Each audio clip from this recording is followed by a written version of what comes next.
Olá, aqui é o Túlio Faria da DevPlano e seja muito bem-vindo a mais uma dica.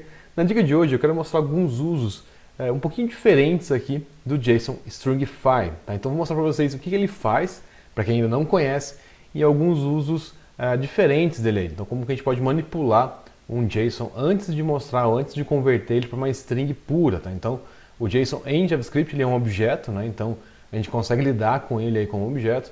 E o JSON Stringify ele converte isso para uma string pura. Né? Então, se a gente quiser transmitir essa string ou guardar essa string num banco de dados, por exemplo, a gente precisa primeiro, se for um banco de dados, por exemplo, MySQL, dependendo do tipo de coluna que você está utilizando, você tem que transformar ele para texto. Bom, mas basicamente, o que pode acontecer? A gente tem um objeto aqui, né? Então, na verdade, poderia ser um array, um objeto em si, e vamos supor que a gente tem aqui um key1, teste, e aqui um key2, teste 2. Se eu der um console.log nesse obj aqui, o que vai acontecer? Node, JSON, ele vai mostrar para mim aqui, já meio que convertido para string. Mas ainda não é o JSON Stringify, né? Então, vamos fazer ele aqui, JSON Stringify. Um outro uso para o JSON Stringify é para a gente salvar esse JSON num arquivo em disco. Né? Então a gente pode converter primeiro para string e depois fazer isso. Vou rodar novamente aqui. Reparem que é um pouquinho diferente. Ó. Ele já vem no formato do JSON de verdade. Ó. Ele coloca uma aspas nas chaves aqui. Ó. Então já é um pouquinho diferente. Tá? Então a gente já conseguiu perceber que ele realmente converte para a especificação do JSON em si e não o objeto em JavaScript. Tá? Bom, esse é o jeito mais comum aqui que a gente utiliza, tá? Então, passando simplesmente um objeto para ele aqui e ele vai converter dessa maneira aqui para a gente. Uma outra coisa que a gente pode fazer também, se a gente passar aqui um vetor na frente dele, então key1, por exemplo, eu consigo dizer quem ele vai mostrar, tá? Então, qual key desse objeto eu vou mostrar? Nesse caso aqui, apenas key1. Se eu quisesse key2 também, né, que seria a mesma construção de antes, key2, e aí ele vai mostrar para mim as duas keys. Tá? Então é uma forma de a gente omitir algumas keys daqui. Tá? Então se eu quero persistir isso em um arquivo, etc., poderia arrancar, por exemplo, ou tirar aqui a key da senha do usuário. Tá? Então se for em um log, por exemplo, tá? Então eu poderia utilizar o JSON Stringify para fazer isso. Tá? Uma outra opção que a gente tem aqui também, além de passar um vetor aqui com os keys que a gente quer, a gente pode fazer uma outra coisa. Imagina o seguinte, eu tenho aqui um key, vou fazer uma função aqui, tá? Então um key e um value, vou criar como uma arrow function mesmo. E o seguinte, imagina que aqui o meu key é 0 e aqui o meu key é 1. Tá? Então eu quero simplesmente somente os keys que são maiores do que 0, por exemplo. Tá? Então, ou maiores do que 1. Tá? Então a gente pode até colocar mais um key aqui, 2, por exemplo, e a gente só quer quem é maior que 1. O que acontece? O que a gente pode fazer? Então a gente pode checar se o tipo desse valor que está aqui, ele é um número. Se ele for um número, a gente vai tratar ele um pouquinho diferente.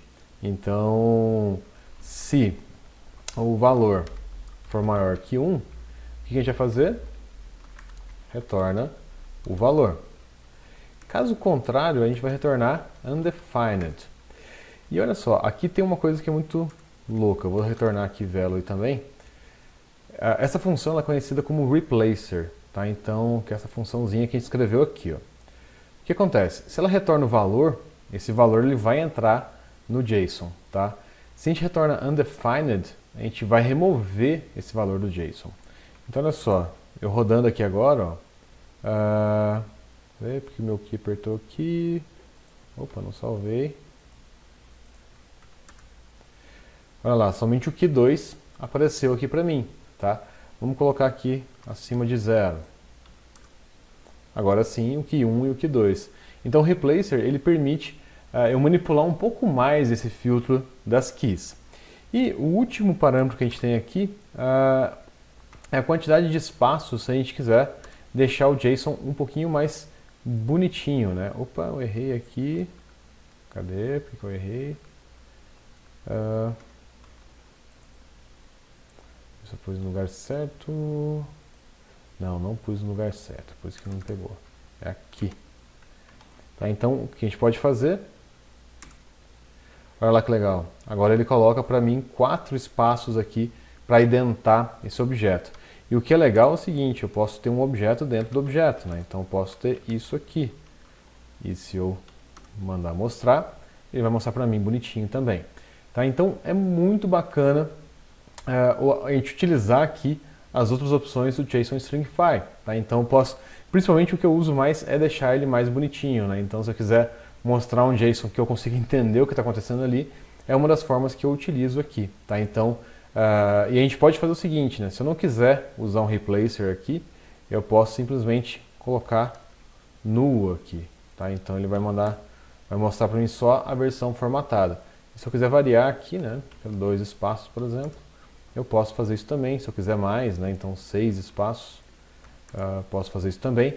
Tá? Então posso manipular aqui como que eu quero deixar esse JSON aqui, ser mais bonitinho ou menos bonitinho. Bom, pessoal, essa é a dica de hoje. Se você ainda não é inscrito no canal, aproveita para se inscrever agora, clica no sininho para receber sempre nossas últimas novidades.